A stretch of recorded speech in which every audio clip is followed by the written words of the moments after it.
For life to get great, life also has to be boring. And the sooner you become okay with that, are comfortable with that, are comfortable with the idea that you're going to be consistent, that you're going to show up whether or not you see results, that you're going to show up even when you're not getting feedback, that you're going to show up on the days that you don't feel like it, that you're going to show up on the days that you don't feel inspired by it, that you're going to show up to build the life that you want, even when it requires you ticking the boxes off of that daily to-do list that you don't have an interest and a passion for. Being okay with the boring, the mundane, the repetitive, or just the fact that, like, even if you're doing something you love, not all aspects of that journey are gonna be equally as exciting. Again, because maybe the parts that are exciting or thrilling is when you hear certain good news that you've been waiting on, or a certain kind of feedback, or some kind of external stimulus, and that's not always going to come. And it's great when you have, your own internal compass and you find a way to make even the little moments, internally rewarding. I think that's critical so that you keep going. But accepting the fact that boredom is just part of the process, I think also makes your life easier, and then makes it easier to put one foot in front of the other when you just don't feel like it. Because let's say, for example, you have a passion for fashion, and you want to have a fashion boutique. Shout out a friend I recently made that is just the best, and I'm so excited to see the things that she does, right? And she's been listening to the podcast, and it's like, okay, let's say, speaking straight to you, girl, like you have this love for fashion and designing clothes, bringing it to life, and then even within that process, there are going to be things that you prefer more than others, right? Maybe for some people, it's the designing and the drawing and the sketching and the playing with the colors and making those kinds of decisions. Maybe for some people, it's the actual construction of the clothes, being meticulous about the quality and things like that. Maybe for others, it's, okay, seeing it once it's really done is when things kick into gear for you. You start to get inspired about, what things would pair well with it, what else should come in the collection, and you build that momentum then. Whatever it is, right? There's some kind of interest or draw to that space that you might have. But if you want to then build a life around that passion, for example, you're saying, okay, beyond my love of fashion, I also want to have a business or a boutique of my own, a brand of my own, and build out all of the things involved with that. There are going to be many elements to that, and I don't list them out to get or make things sound overwhelming, right? Because I feel like, okay, I did say I'm speaking directly to my friend. But yes, to keep a high level and just throw some things out. There might be things that aren't as interesting, or things that aren't central to the actual designing and construction and making of the clothes. For example, the finding of people that can make the clothes if you don't plan to hand make every single piece, or the decision to go brick and mortar and have a physical store, and the rents associated with that, the costs, the discussions associated with that, the back and forth, the negotiations associated with that, or to say, okay, I don't want to go brick and mortar, I want to do everything online. How do I put together a website? Do I want to hire someone to make my website? Do I want to find a way to do it myself? Because there are now platforms that make that easy. Do I want to use AI for that? Okay, how am I going to pay for the AI? Okay, how do I want to do marketing? How do I spread the word? How do I build the story behind that? Is that a part of the process that's also exciting to me? Or is, social media stuff and the constant posting more draining for me? Or do I want to be one of the brands that kind of pops out every now and then, but they make a splash when they do? Or do I want to be consistent all the time? Do I want to, be priced to a certain kind of market?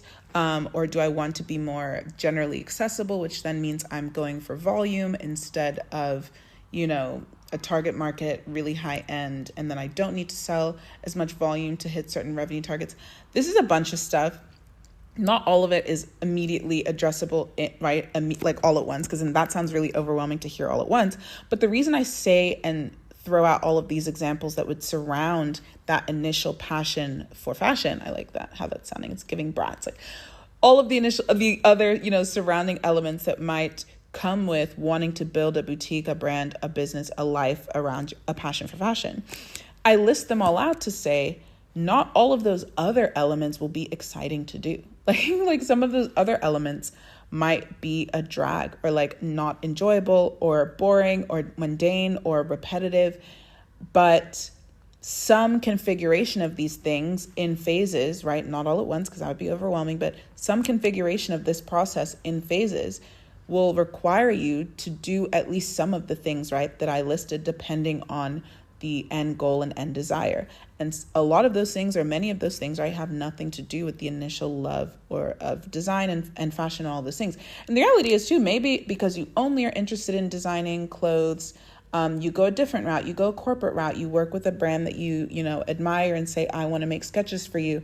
And you make it such that your entire day is just that part.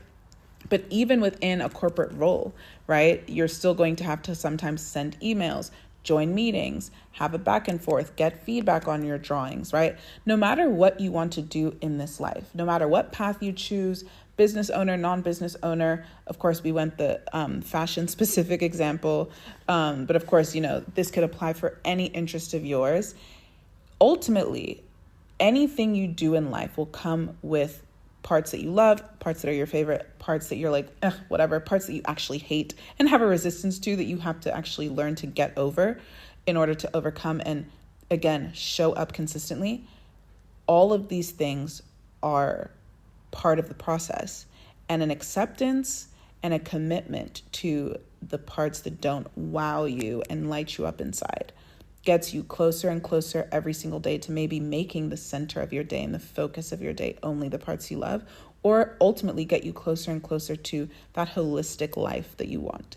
And not every aspect of that is going to be perfect and fun and wow factor and exciting. Sometimes you're going to have to send an email that you don't feel like drafting. Sometimes you're, going to have to join a meeting when you're not in the mood to. Sometimes you're going to have to draft something or write something or design something when you're not feeling inspired, because the work requires the consistency, and that is the only critical thing you must protect to ensure success.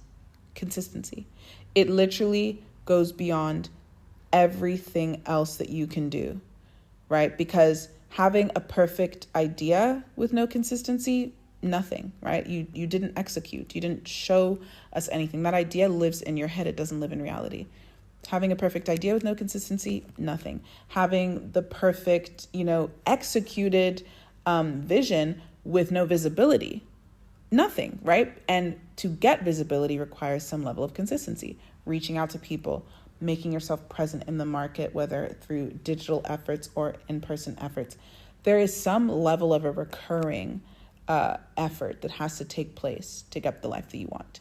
And not all of it is going to be fun. Anyways, yeah. Perhaps this would be, it's so funny because now every time I make an episode, when I get to kind of like a stopping point, I think about, would my mom think this episode was repetitive? Probably. I don't think I know how not to repeat myself. But hopefully it's only to further stress the point. And you guys know how I like to think. And unfortunately, it's the style. It's the style of the podcast, because if I was to change the style of the podcast, maybe it wouldn't exist. Because if I told myself to sit down and plan what I'm going to say, the spur of the moment is the heart of what we're doing here, is that I'm literally thinking out loud and thinking about these ideas with you guys. And again, I'm always telling myself what I need to hear, and maybe I need to hear it a million ways and in a million applications, and that's why I say it that way. But anyway, shout out to my mom. She'll let me know in person after like a bike ride or something if this was repetitive or if we got to the point okay. But thank you guys so much for being here. If you made it all the way to the end, maybe leave some kind of emoji related to time, like a calendar or like one of those hourglass things with the sand, or a clock or a bell. Is a bell related to time? It makes me think of like when a timer goes off and a bell rings. But anyways, if you made it all the way to the end, drop me an emoji in the comments. Thank you so much for being here. Don't forget to follow the podcast. Welcome to Live Lumani. My name is Abi Mudo. And welcome to the Thinking Out Loud podcast. I feel like I always almost forget to say that. And I will see you guys next time. This was a brief one. I love you so much, and keep going. You literally cannot fail. And frankly, I don't even like the word, because failure is just information, and the more information, the merrier. Like, now you know not to do that thing. So just keep going, keep trying, keep throwing shit at the wall until something sticks, because something will stick, and then stick with it. You have to try something out long enough to see what happens. Okay, so accept that it's not always going to be fun and thrilling. Put a show on in the background, call a friend, get through the mundane, accept the boring, commit to the hustle, commit to being consistent and showing up for yourself, no matter what that looks like for you, whether it's eating mindfully, moving your body, starting the day regulated instead of dysregulated. That's something I've been trying to do more lately. I feel like I grew up constantly rushing. And even in adulthood, I was just constantly rushing, not leaving enough time for myself in the morning to get ready. And I know people talk about like the 5 to 9 grind. Like, you don't need to wake up from 5 to 9 and then fit everything on earth that could possibly fit into your 5 to 9. Like, but wake up with enough time to like start the day relaxed, like take a deep breath, wash your face, sit outside and look at the sun, get some air. It really is so, so nice to be mindful in the morning, even if it's just 20 minutes, and like not be rushing and dysregulated and chugging an espresso shot and all of that stuff. But whatever it is, right, do it consistently and do it long enough to see results. Because half the time when people are like, oh, that didn't work for me, it's like, okay, well, how long did you do it for before you decided that it was fake or it didn't work, other than like having an allergic reaction to something, right? Like, did you try long enough to really know that it was going to work? And that consistency requires a commitment to the mundane. So anyways, love you guys so much. I will see you next time. I guess these are bonus insights when I've already said bye. So if you really made it all the way to the end, maybe leave me a heart. And I love you guys so much. Mwah.